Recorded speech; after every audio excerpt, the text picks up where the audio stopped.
Okay, hi everybody. I'm Edith, and this is the meal planning session. For those of you who utilize EatLove, I like to do these meal planning sessions to just highlight some cool recipes. I try to highlight the ones that are actually quick and easy because I know a lot of us don't want to spend a lot of time in the kitchen. And especially now that it's summer, I do want to highlight kind of more like non-cook type of recipes that are good for all or most people, and then offer as well just some alternatives or ways to find what ingredients you can substitute if you're looking out for a certain ingredient or not able to tolerate certain foods. So today's recipe that we're highlighting is this Herby Chickpea Pita.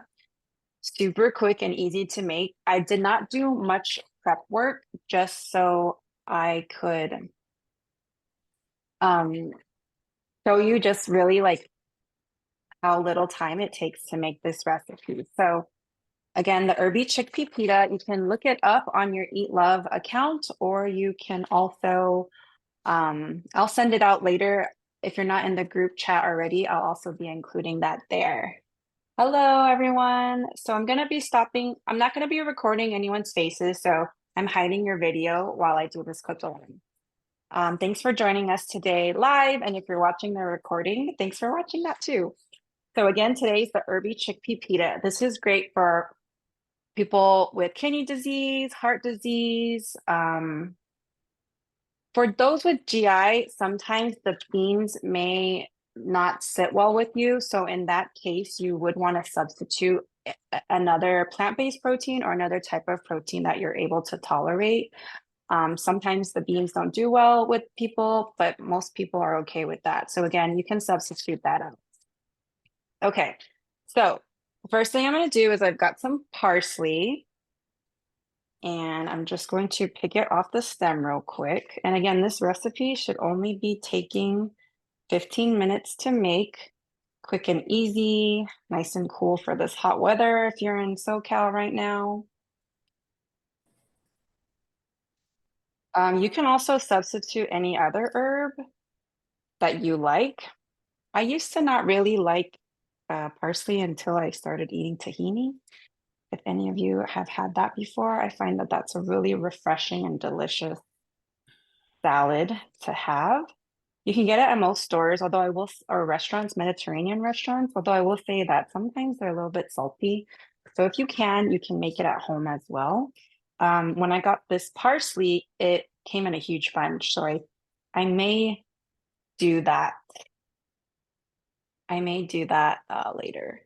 Oh, just letting a few people in real quick. Okay. I am turning off everyone's camera for right now. Again, just so that since this is recorded, so I'm going to stop all the videos. All right. So all you're going to do is mince this. And again, it doesn't have to be super fine. And I apologize if you hear my cutting board. I have a glass cutting board. So it can be, oh, whoopsies. I stopped my video here. Apologize, everybody.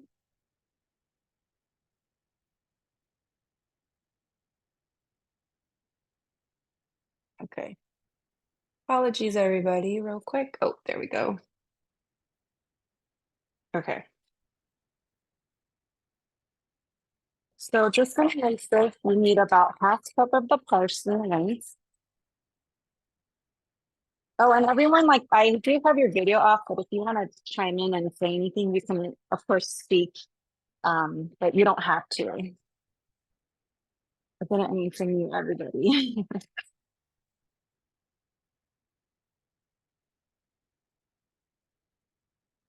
Okay. I don't have the best night skills, I will confess, but we do what we can with the skills that we've got. Today we're making the Herby Chickpea Pita. I wanted to choose something kind of quick and easy just because lately I've been having a lot of people just mention like no time or like we don't really want to spend too much time in the kitchen. And then I decided to choose something that was non-cook as well, just because it's been pretty hot here. So I want to highlight a few like cooler non-cook recipes for the summer, perhaps. I still have though, one of our members here recommended or suggested a grain-free pear bread, and that is on my list for snack time. One of these cook along. Okay, so for the parsley, we're gonna want to do half cup. And I think I went a little over, but I do like herby, so I'm gonna probably just use all of what I chopped because I really do like the parsley flavor. Oops, and we're gonna dump that into the bowl here. And then the next thing I'm going to do is a cup of cucumber diced. So today I've chosen these Persian cucumbers. Almost forgot that for a second. And then you can kind of cut this however you like. It does say diced. You could do whatever shape. I do think probably for this salad, the diced shape would be the best. And for this one, I know I chose the pita version. They do just have it without pita too. And you can also use whatever. It doesn't have to be a pita. You don't always have to follow every recipe exact.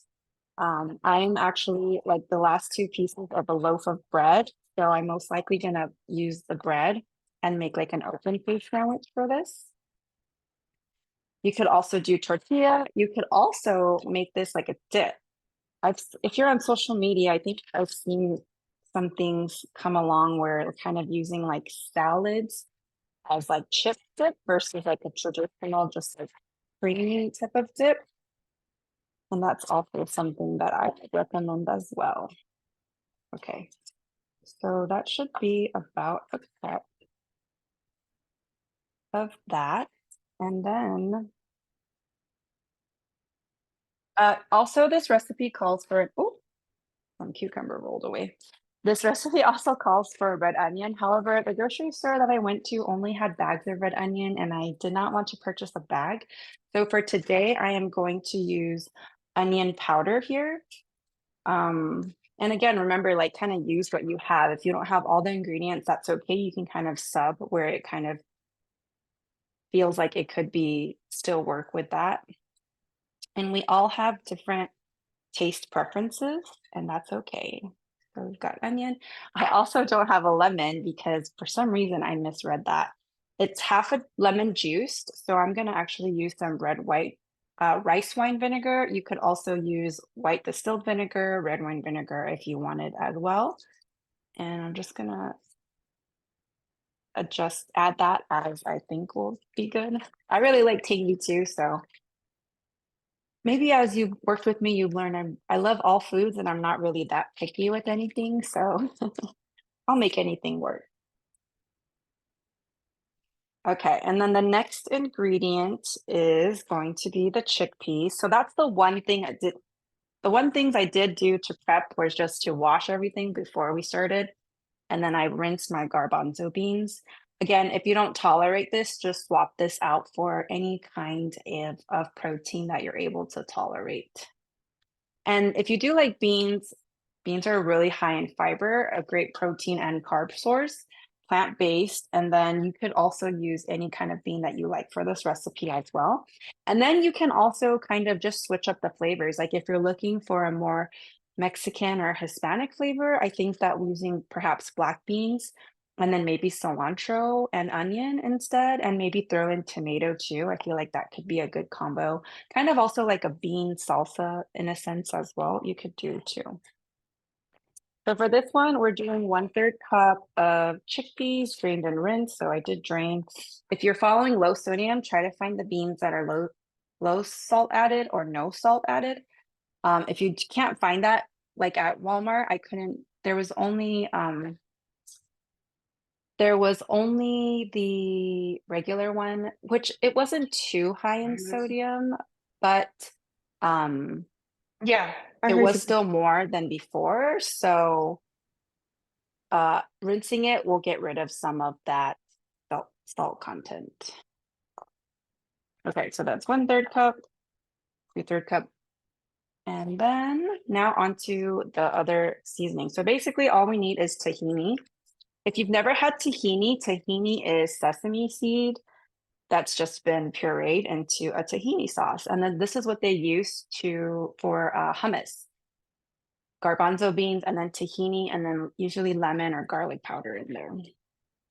And for this, we're going to use 2 tablespoons. Someone in my house has misplaced, and I'm going to say someone, I'm not going to blame myself. I don't think it was me. I always put things back where they belong. But someone took my tablespoon scooper, and I don't know where it is. Sometimes my kids like to play pretend kitchen, and they kind of come to my drawers and use whatever they want, which I'm okay with. Let them play. Okay, and then the last thing is going to be pepper. I love pepper. This says just a pinch. I'm going to do more than that because I just love the pepper flavor. On the recipe, it does say that the sodium content in this recipe is 592.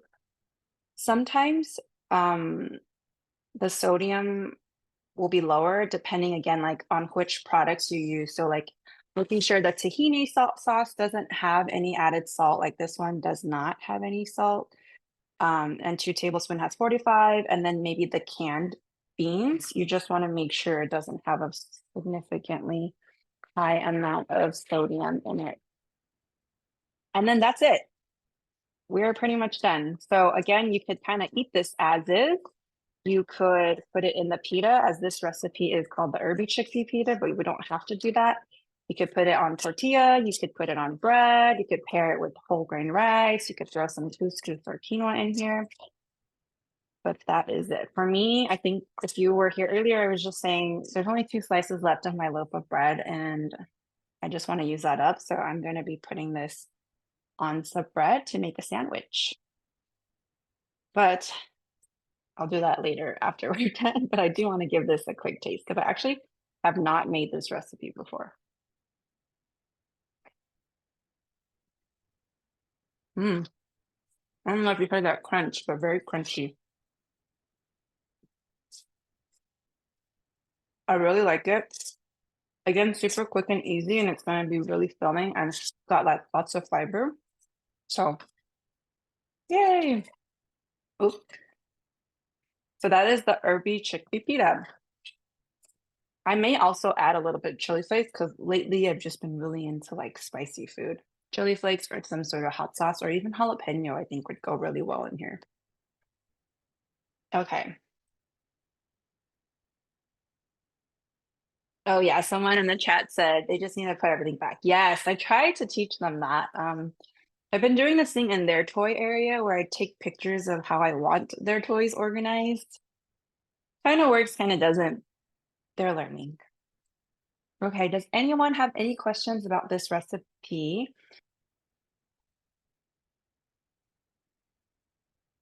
And remember, like you can hop off mute if you want to.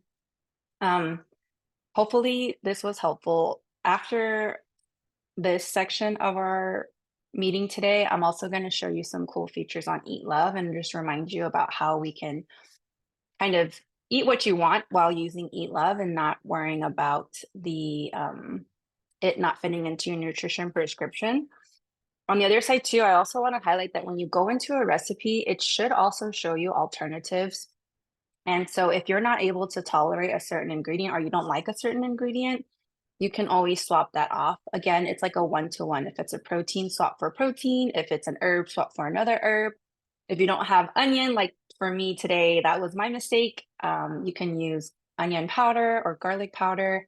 If you're not able to tolerate those, there's other ways that you can swap those out. And actually recently, if you're someone who can't tolerate garlic and onion, please send me a message after or on Practice Better, and I can send you some samples. I came across this company that does low FODMAP seasonings and broths, and if you are someone who need that, just let me know and I can send you some samples of that. Okay. So the next thing I want to do today is to share about EatLove, remind you of some features that you might not be aware of.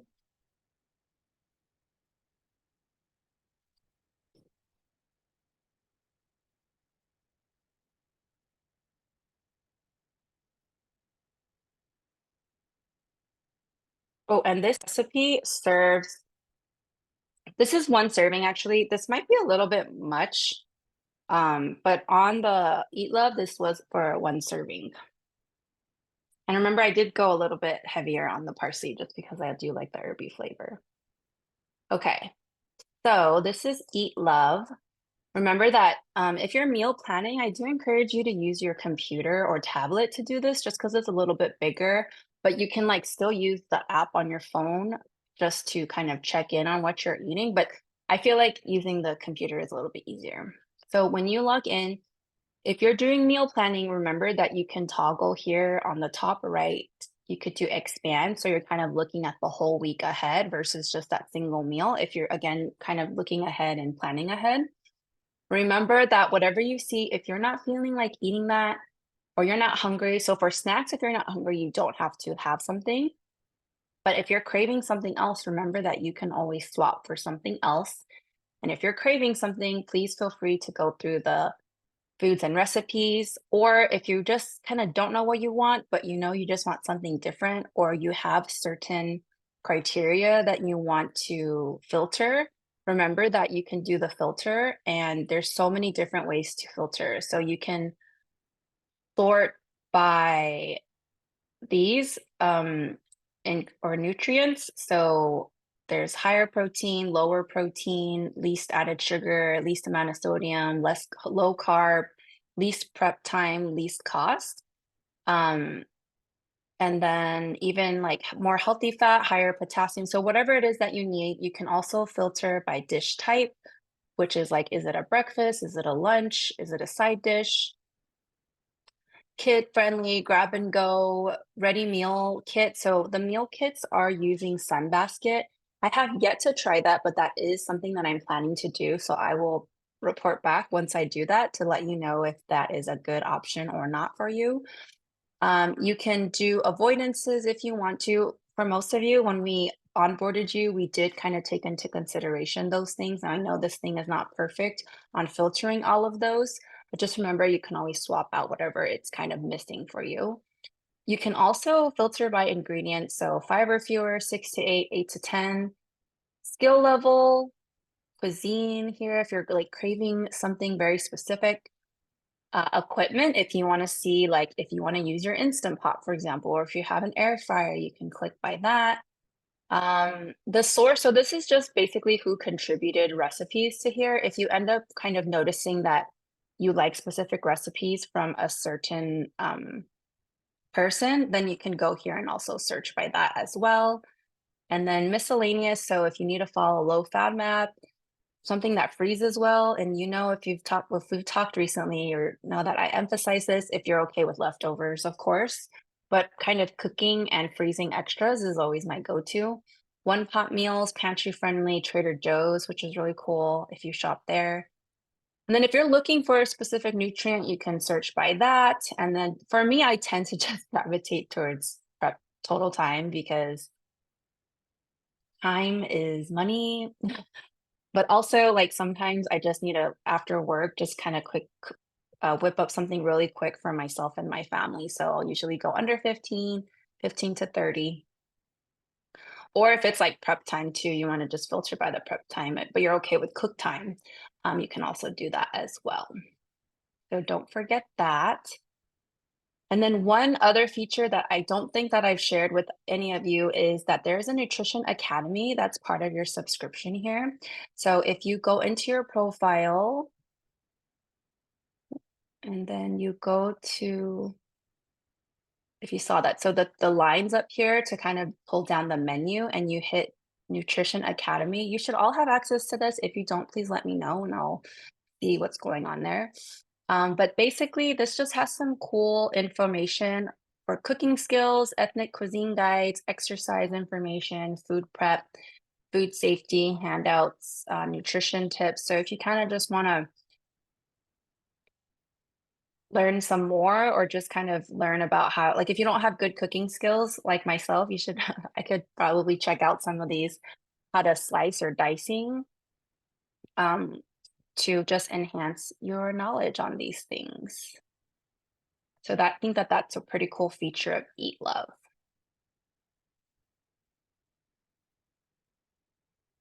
Okay, let me see.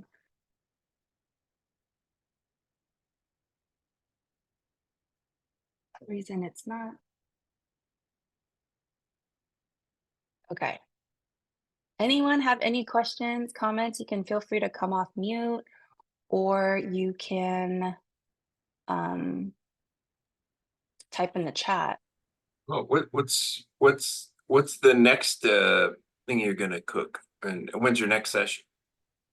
Yeah, so it'll be in July sometime. I have not selected a day yet, but I know there's the grain-free pear bread, so I was thinking of doing that. But if it's really hot, I might not bake that. Maybe I'll save that for the fall. Do you guys, does anyone here have anything they want to see or any type of food or a specific cuisine or something that maybe takes longer or is cooking?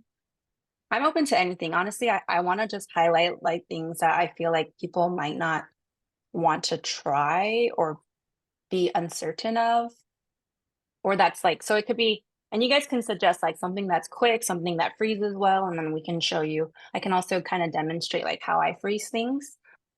Um, any suggestions or Yeah, that's good. Like, requests? yeah, but bulk creating something and then it freezes well, or using Yeah, okay. containers, like, yeah, for portions, or yeah. Yeah, I could definitely do that. Really quick though, I can actually show you a few things that I have that I use for freezing.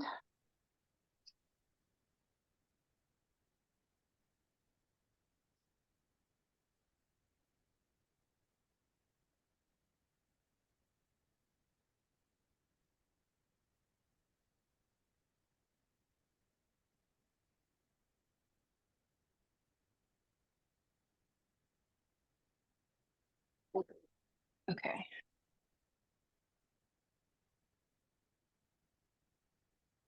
So I have these silicone molds.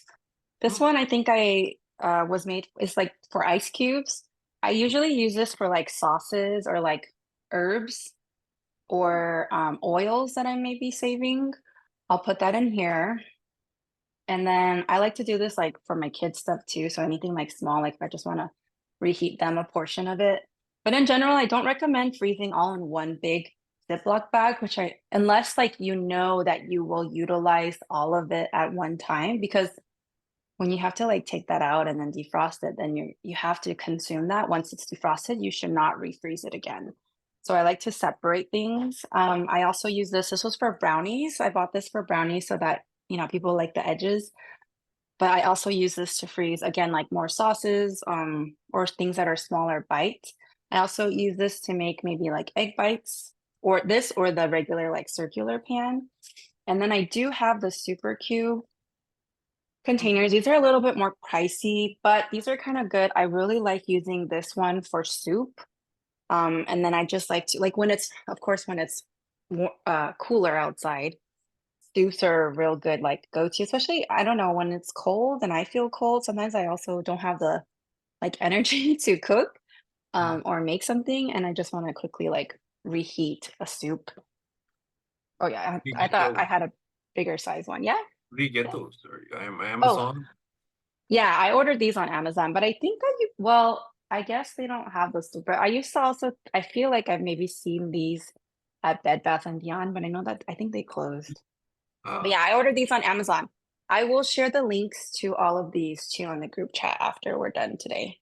oh, So I will do these. And then for meals, if I want to freeze like a whole meal, I use these glass bento boxes and sorry, walking too taking two heavy steps there. It was shaking. Um, I'll use these and then just portion it out. So these ones I kind of use for soups and sauces. But if I have like a complete meal already with like a grain, a protein, and some vegetables, I'll just use these containers. This one is a 3 compartment, and then this is just a singular one. For me, I freeze most things. Um, and I don't really necessarily mind if the texture changes a little bit. I know some people might not want like a pasta that was cooked to doneness. However, if you think about it, like Stouffer's or healthy choice, right? They still like freeze all of those things and then we just microwave it and still eat it. I think for pastas, you may want to like undercook it a little bit so that when you do freeze it, I'm sorry, microwave it, maybe the texture is a little bit better. I'm not too certain, but sometimes just some people don't necessarily like the Oh, texture of something. hmm.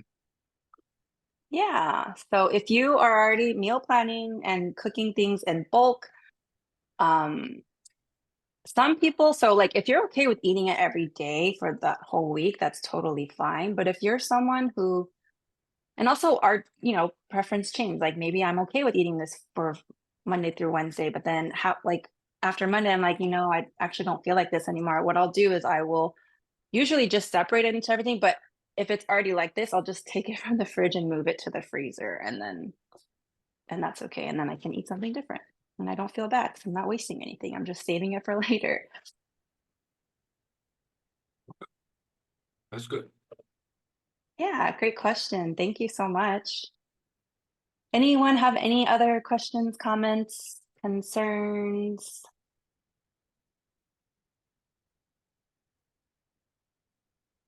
Okay.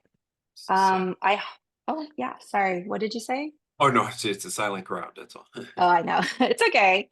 Sometimes that happens and that's okay. I just want that these sessions to kind of be helpful. And then, feel free in the chat, like, thank you, Dan, for kind of writing suggestions and commenting there. I appreciate that. But also know that like you don't have to. It's okay if you kind of prefer to just kind of observe. But I hope that these sessions are helpful and then kind of help you to also get the most out of using Eat Love. And then I'm open, yeah, to any recipe suggestions, anything that you want to see. So I think maybe next time I'll choose something that we can also maybe like freeze some. Um, so that's gonna be, yeah, probably the next one. Or if not the next one, maybe in August. And then if that's no other questions, I appreciate all of you. I hope that you're having a wonderful Friday. Stay cool, hydrate, drink water, please, and I will see you all next time. Okay, bye-bye. Thank you. Bye.